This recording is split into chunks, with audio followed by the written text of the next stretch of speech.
په کندوز ولایت کې د بهرنیو چارو وزارت د قونسلي چارو مسؤلین وایي په همدې روان میلادي کال کې یوازې 1500 بهرنیو ګرځندویانو له دې استازولۍ څخه ویزې ترلاسه کړي دي. دوی دغه راز بهرنیو ګرځندویانو لپاره د لازمو سهولتونو او اسانتیاو رامنځته کېدو خبره کوي.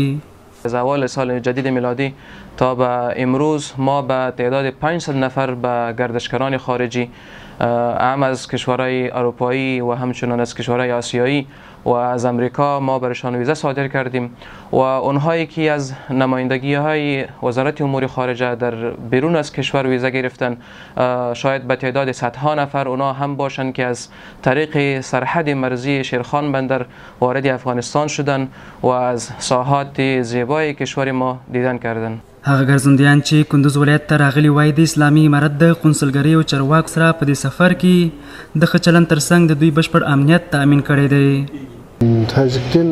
نن موږ د تاجکستان له دوشنبې څخه د شیرخان بندر له لارې کندوز ته رادننه شو. د قونسلګرۍ او سرحدي ځواکونو چلند ډیر ښه و. موږ سره په مهربانۍ او مینه چلند وشو. امنیت په بشپړه توګه تأمین شوی او په افغانستان کې د ګرځندویانو لپاره ښه فرصت برابر شوی دی.